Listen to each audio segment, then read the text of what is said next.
Welcome back, everybody, to another episode of Pews and Brews, where we have a couple brews, or in this case bourbons, and do a gun review. I'm Not So Tactical Tim, and today we're going to be looking at a shotgun. And it's this one right here, the Girsan MC312 Sport. Now, a couple of clubs in my area have been doing some multi-gun and three-gun shoots on a more regular basis, just as kind of a fun shoot, not not super competitive, not super organized, but just to get out there and have some fun. If you've never seen three-gun shooting, go, on YouTube or somewhere and take a look at it. Man, it just looks like a ton of fun, so I decided, I want to get into it a little bit. I don't plan on being super competitive, but there are a couple things that you need to at least be as competitive as possible. Your standard 9mm works fine. Your standard AR-15 works fine. The shotgun is the one place where it really benefits you to have a multi-gun specific shotgun. And this is it. This is basically a copy of the Benelli M2, M4 style. It's the blowback inertial bolt system, which gives you a little more recoil because it doesn't have the gas system, but it also makes it very reliable and it makes it very easy to clean. All the functioning of it is really straightforward. The other thing that you need is a little bit shorter barrel at the 24-inch barrel, because you're doing a lot of moving around in multi-gun shooting and three-gun shooting. It's not like when you do, like sporting clays or skeet or something like that, where you're just waiting for a single target or two targets and you shoot at it. You might have 10 or 15 targets that as you're moving through that stage, walking along, you need to engage in rapid succession. So having a shorter barrel, the pistol grip to aid in maneuverability helps, and a higher magazine capacity. This comes stock with a 5+1, but we are going to add this Carlson 10-round magazine extension. So it's going to give it a 10+1 capability. So we can engage the targets with only maybe having to reload a few rounds once throughout a stage. The big benefit to that, of course, also with being a semi-automatic, is speed. Because on top of wanting to hit your target, you want to get through it as quickly as possible. And a semi-auto with a big magazine allows you to do that. So this gun really fits all the criteria for that. I got it off a gun broker for $329 plus $60 for the magazine extension. So for under $400, basically you end up with a competition-ready gun. As long as it functions reliably and shoots the shells that it should, you can't go wrong. And that's what we're here to test. So we're going to go over a couple of the features of it. We're going to get out to the range. We're going to run just 2 3/4-inch shells, just regular birdshot game loads through it, because if it functions with those, it should function with anything above that. So we'll see how fast we can pull the trigger, how many plates and poppers we can knock down, and how quick we can do it. Stick around. I'm going to quickly go over just basic disassembly of this, because there really isn't much to it, and we're going to install that magazine tube extension. So the first thing we always want to do, especially with semi-autos, open the action, make sure the action's completely clear. Now that we know the action's clear. Now I already partially unscrewed this.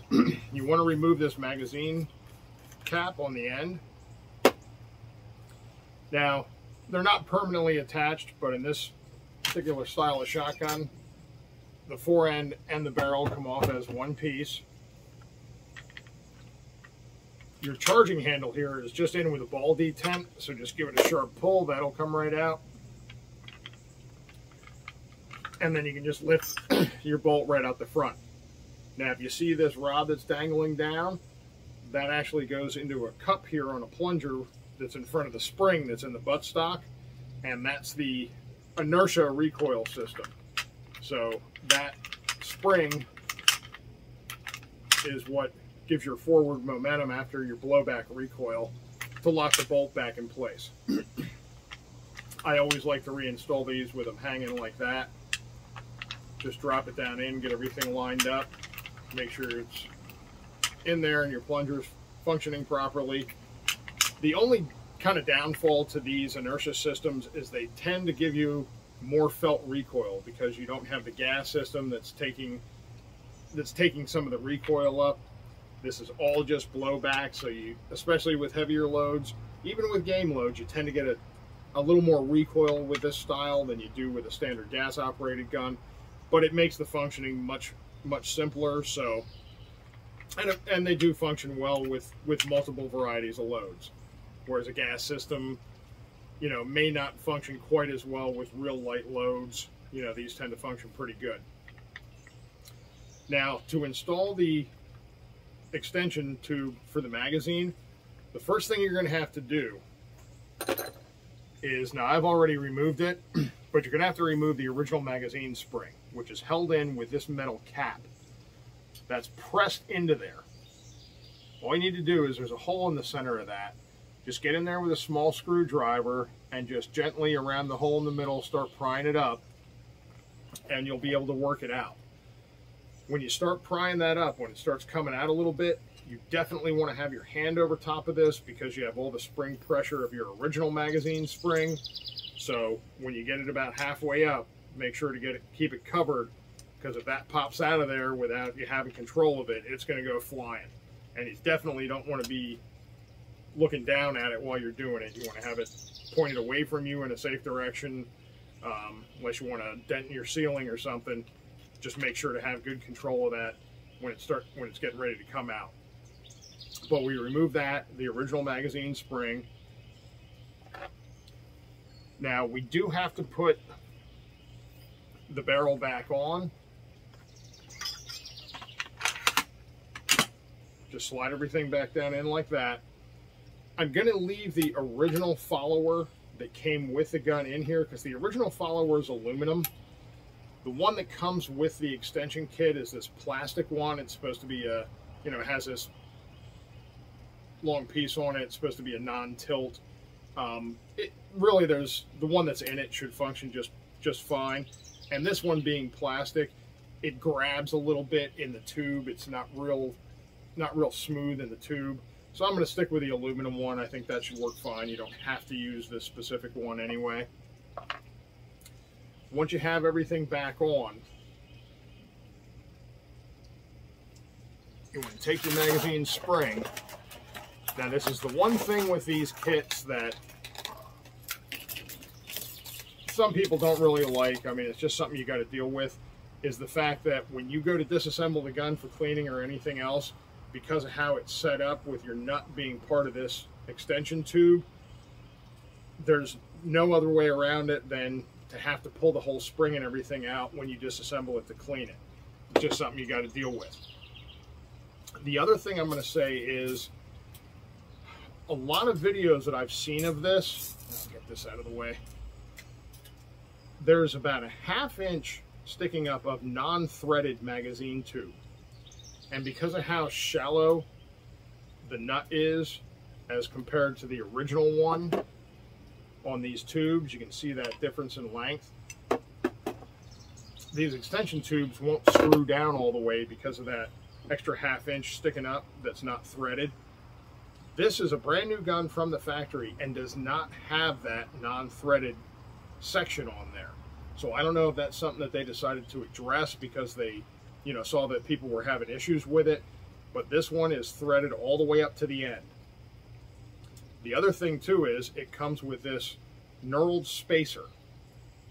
What that does is, there again, because of how long the original one is compared to how much shorter the extension nut is it just acts as a spacer to take up that extra room. So you just drop it down over, your little ball detent faces up, drop it down over. There's a little recess in the back that you'll feel the original ball detent that's down there. Just get it in like that. Insert your spring. Now this takes a little bit of practice, but once you do it a couple times, it really isn't that bad. You just want to get your spring in your tube, and then just kind of start working the spring down with this hand. And once you get it down in there enough, you'll be able to compress what's left into the tube and get it all the way down on. Now, do not release this tube till you're sure it's threaded on there a few threads, because that spring pressure, if you let this go, this thing is going to go shooting off of there. And then just take it, snug it down. You don't have to get crazy with it. You don't have to really crank it down. Just snug it down. And then it also comes with this separator piece that goes over the magazine tube and over the barrel like that. Now it says to put it about 2.5 inches from the end of the barrel. These have just a slight flare on them because of the choke tubes. I like to make sure that it's definitely down below that flare. And then there's a sling swivel attachment on this side. So I just tighten that up a little bit. And then I just have this big cotter pin that I use. Stick it in there. Give it a little turn just to kind of snug it down. There again, you don't want to get crazy and really crank these down. You can end up either crushing your barrel or more so the magazine tube because it's much thinner metal. Your charging handle just goes back in. You can feel it pop in like that. And that's it. You're all installed and ready to go. So, not a hard thing to do. Like I said, the only kind of downfall is you do have to deal with the spring every time you take it apart to clean it, but you know, it's really not that big a deal, as you can see, to get the spring back in. So now we're going to get it out to the range. It's about 105 in the shade, so I'm not going to do a ton of shooting, but we're going to get it out to the range, run some rounds through it, try some rapid fire, just check the function. These are just going to be regular 2 3/4 game loads, like 7.5, you know, the Remington Gun Club 7.5 birdshot. So, you know, low brass. If it works with those, I'm pretty confident it should work with everything else. So let's get it out there and run it through its paces. One other thing I wanted to mention quick was this little red dot that it comes with. Actually not a bad little red dot. Has this nice rubber cover for it. Now it is just a red dot. It doesn't have different reticles. It doesn't go green. They just have intensity up and down for the dot. But it does have a quick detach mount on it. And the quick detach mount actually has a little locking lever on it.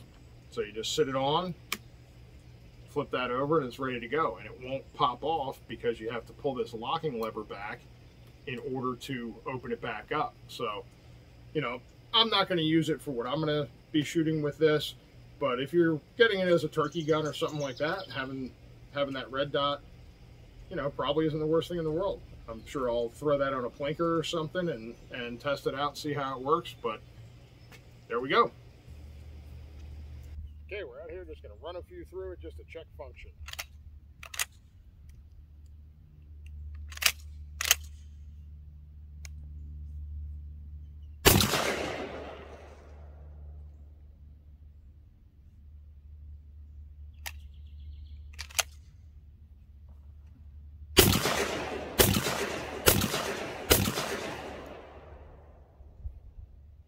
Well, we had that first little hang up, but that was the very first one run through the gun, so that could have just been an anomaly.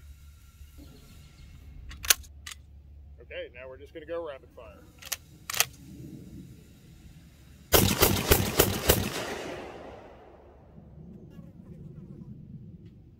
Looks pretty good with that. Gonna try 5, quick succession.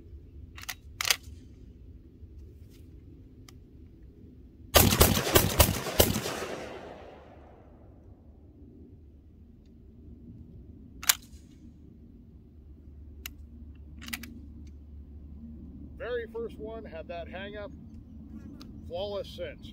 Does have a good amount of kick to it, but I'll tell you what, looks like it runs pretty good. And that was just 2 3/4 light game loads.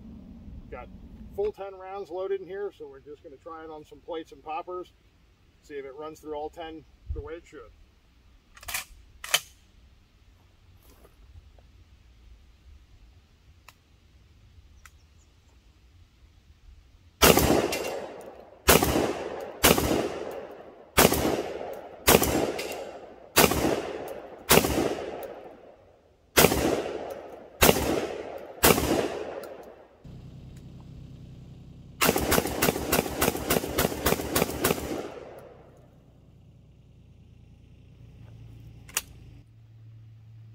So that was 20 shots with the full 10 round magazine tube. Could have gone 11 with the 10+1, but just wanted to make sure the magazine extension functioned well, the gun's functioning well. Obviously, I didn't knock a whole lot of the plates down. A lot of that probably has to do with the light bird shot and the heavy plates from this kind of distance, but all in all, ran perfect, no problems at all with the extension tube on it, so I gotta say I'm really happy with how this is performing. Well, we're back here at the tavern, and we're gonna wrap this one up with an iced tea because it's about 100 degrees out here, and it's a little early in the day to start on the beers just yet, so. As you saw from the range video, with the exception of that very first round, and that could have been user error. Maybe I didn't have that one, seated quite right in the magazine tube. It's the first time I even loaded the gun, let alone shot it. So that certainly could have been on me, because after that first round, everything else functioned flawlessly. I did the 3 sets of 5, shooting in pretty rapid succession, and then we loaded up the magazine tube all the way. I went back the next day to do that because there was a couple guys there in the pistol pits. So went back, loaded up the magazine tube all the way, ran those out. The second time was pretty much as fast as I could pull the trigger, and as you saw, everything functioned perfectly.